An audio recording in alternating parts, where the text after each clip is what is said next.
आज थोड़ा सा पहले अध्याय को समाप्त कर लेते हैं और फिर थोड़ा सा आगे बढ़ेंगे। तो मैंने सोचा एक ओवरऑल व्यू आपको मिल जाए पहले अध्याय का। तो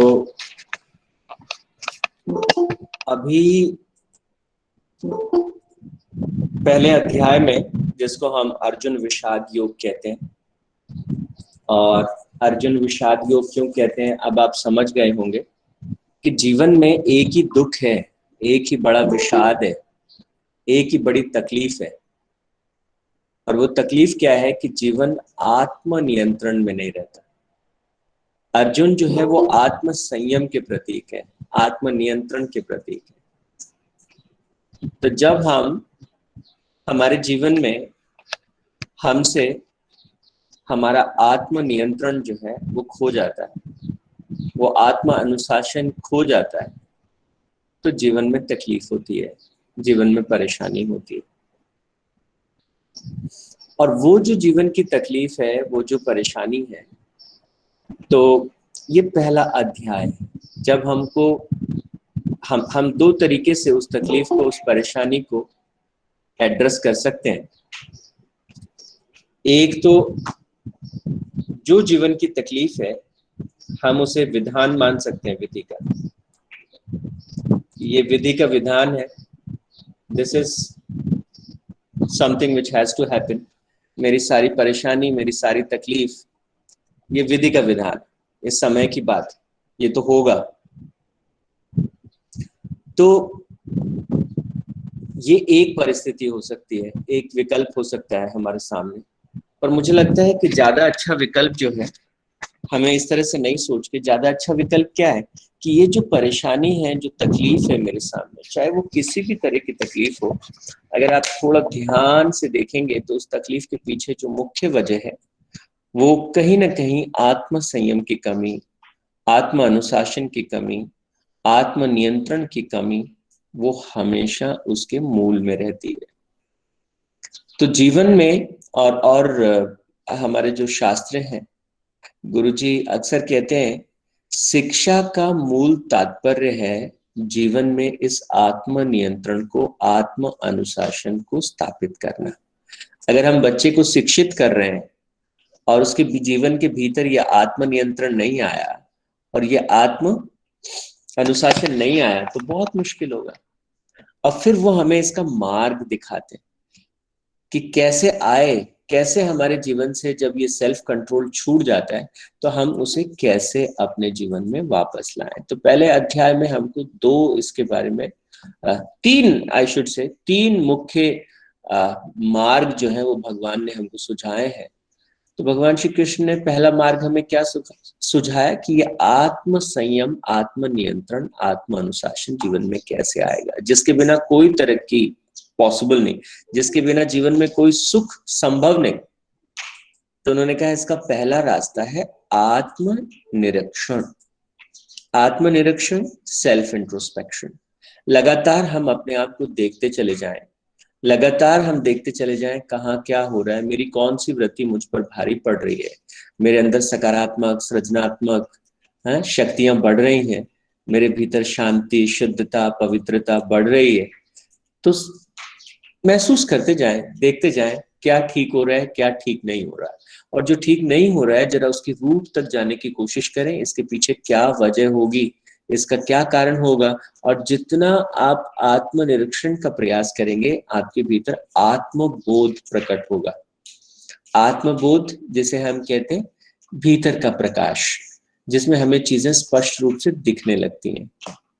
सो then you can take better decisions in your life. तो जैसे जैसे आत्मबोध, यानी कि हमारी जो अंडरस्टैंडिंग है, हमारी जो कॉन्सेप्ट्स हैं, जैसे जैसे हमारी अपने बारे में समझ और प्रबल होती जाती है, तो जीवन हमारे लिए एक आनंदमय अवसर में तब्दील हो जाता है, ना कि एक तनावपूर्ण, संघर्षपूर्ण। मैं अक्सर सुनता हूं लोगों से, लोग कहते हैं जीवन एक संघर्ष है, और अब तो हमने इसकी आदत डाल ली। अब तो हमने इसकी आदत डाली है कि जीवन एक संघर्ष है, जीवन एक हाँ, तो अगर इसको ध्यान से देखें तो जीवन जो है वो एक आनंद है, जीवन सत्य का प्रकटन है, जीवन life is an opportunity where divine can express through you.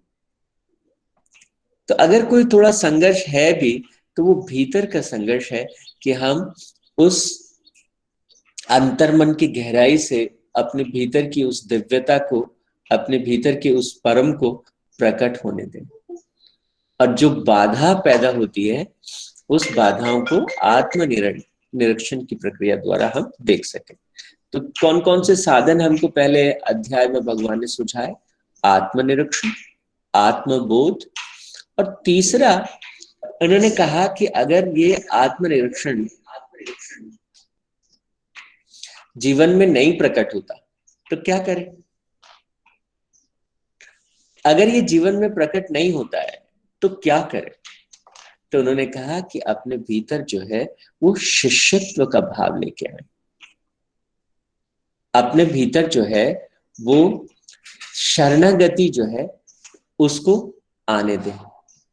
और शिष्यत्व का भाव मतलब क्या? कि अपने हृदय को खोलें, अपने हृदय को खोलें अपने गुरुजनों के सामने, अपने हृदय को खोलें इस विराट प्रकृति के सामने, परमात्मा की शरण में जाएं और परमात्मा से कहें कि हे परमात्मा, मैं इस जीवन को अच्छे से जीना चाहता हूं, मेरे बोध को स्पष्ट करें, मेरे भीतर उस परम ज्ञान को प्रकट करें। और अगर ये परम ज्ञान आपके भीतर प्रकट होता है, बहुत सुंदर आपका जीवन होता है और सारे संघर्ष, सारे युद्ध मिट जाते। तो अगर प्रैक्टिकल लेवल पर देखें तो पहले अध्याय से जिन चीजों को हम अपने जीवन में उतार सकते हैं, आत्मनिरीक्षण, आत्मबोध, और उसके बाद शिष्यत्व का भाव और शरणागति, एक डायमेंशन जो हम पहले अध्याय से अपने जीवन में प्रकट कर सकते हैं। आत्मबोध की प्रक्रिया में हमने थोड़ा डीप डाउन जाने की कोशिश की। मैंने 3 कॉन्सेप्ट्स को आपके साथ शेयर किया। पहला मैंने आपसे कहा कि हमारा जो शरीर है वो अलग अलग तल पर है। हमारा शरीर, तो हमारा एक स्थूल शरीर है, हमारा एक सूक्ष्म शरीर है, और एक हमारा जिसे हम कारण शरीर कहते हैं। तो हमारे भीतर ये जो स्थूल शरीर है, इसी को हम सोच के नहीं बैठे हैं कि बस यही सब है, इसके पीछे एक सूक्ष्म शरीर भी है। तो इस सूक्ष्म शरीर में क्या है? तो अपन कभी बात करेंगे और ज्यादा विस्तार से। थोड़ा सा मैंने आपको बताया था, करीब 24 एलिमेंट से ये सूक्ष्म शरीर बनता है। इस सूक्ष्म शरीर में जो है वो 72,000 तरह की नाड़ियां हैं। मुख्यतः इसमें सुषुम्ना नाड़ी है, ईडा और पिंगला, मतलब एक तरह का ये प्राण ऊर्जा की संरचना है। इट्स अ काइंड ऑफ ऊर्जा, जीवन ऊर्जा जिसे हम कहते हैं। और ये जो हमारी एस्ट्रल बॉडी या जो सूक्ष्म शरीर है, ये हमारे जो स्थूल शरीर है जिसे हम ग्रॉस बॉडी या फिजिकल बॉडी कहते हैं, उसके संचालन में, उसके हर एक फंक्शन में जो है हमारी मदद करता है। इवन आपको मैंने कई बार कहा है कि इवन वैज्ञानिक नहीं जानते, हमारे शरीर की हर कोशिका दूसरी कोशिका से बात करती है, उसके साथ वो एक तालमेल में होती है। तो ये आपस में संवाद कैसे स्थापित होता है? पूरे शरीर में कितनी आरबीसी हैं, कितने ब्लड सेल्स हैं, कितनी डब्ल्यूबीसी हैं, और उनकी अगर कमी हो रही है या उनकी बढ़ोतरी हो रही है, और वो सारे, मतलब इतना, एक ऐसा लगता है कि अगर कभी शरीर के भीतर आप झांको और बायोलॉजी आप पढ़ो तो आपको लगता है कि एक छोटा सा ब्रह्मांड जो है वो हमारा शरीर खुद है। हमारा शरीर खुद एक छोटा सा ब्रह्मांड।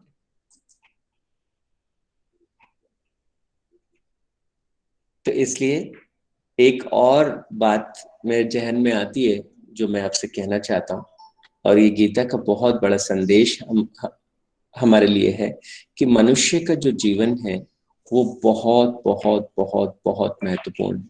ये कोई साधारण घटना नहीं है कि मनुष्य के रूप में हमें जन्म मिला है।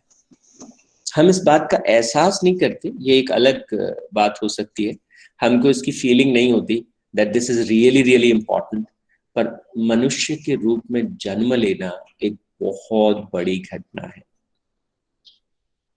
हमारे शास्त्र हमेशा, विज्ञान अभी धीरे धीरे चीजों को समझ रही है, लेकिन जिन्होंने अपने भीतर से आपको एक और इंटरेस्टिंग बात मैं बताऊं, कई बार आपने पढ़ा होगा, इवन जो विज्ञान के सबसे ऊंचे शिखर पे जो वैज्ञानिक बैठे हैं वो भी कहते हैं कि हमने जो विज्ञान की खोज की है वो इस भीतर, जब हम एक एकाग्रता की स्थिति में होते हैं, एक समाधि की स्थिति में होते हैं, तो भीतर से वो ज्ञान जो है इंट्यूशन के रूप में प्रकट होता है।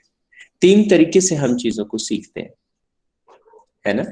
एक, इंटेलेक्चुअल मेथड्स या तरीके से। दूसरा, जब हम अपने भीतर जो हमारी एस्ट्रल बॉडी है, जब हम उसको एक्टिवेट करते हैं और अपने भीतर ज्यादा सादगी, ज्यादा पवित्रता, ज्यादा सरलता, सहजता, सौम्यता, जब इनको हम अपने भीतर प्रकट करते हैं, तो इंट्यूशन के तौर पे नॉलेज जो है वो हमारे भीतर प्रकट होने लगता है, ज्ञान प्रकट होने लगता है। इसको इसको कई बार मैं मजाक में कॉस्मिक डाउनलोड भी कहता हूँ। पूरे हमारे चारों तरफ एक प्रज्ञा, एक परम चेतना जो है वो फैली हुई है, और वो जो परमात्मा की चेतना है वो हमारे भीतर से ज्ञान के रूप में जो है प्रस्फुटित हो सकती है, प्रकट हो सकती है, हमारे भीतर से वो खिल सकती है, लेकिन हमको अपने अंदर थोड़ा साफ सफाई करना होगा। तो ये जैसे मैंने आपसे कहा 4 चीजें, और इन 4 चीजों के बाद थोड़ा सा अपने इस मैकेनिज्म को हमने चर्चा की, इसको थोड़ा सा हमने समझा। स्थूल शरीर को हम कैसे ठीक करें, तो बहुत सिंपल है। जितना हमारे जीवन में हमारा जो भोजन है, हमारा जो रहन सहन है, जितना वो प्रकृति के करीब और जितना वो अलाइंड होता जाता है, मन जितना स्वस्थ होता जाता है, ठीक है ना, तो चीजें बेहतर होती चली जाती हैं। और जो इन सब के केंद्र में है, इस स्थूल शरीर के केंद्र में है हमारा सूक्ष्म शरीर, एस्ट्रल बॉडी, और उस एस्ट्रल बॉडी को जो शक्ति देती है, जो ताकत देती है, वो क्या है? वो हमारी कॉजल बॉडी है। And what that causal body is? Personalised, individualised consciousness.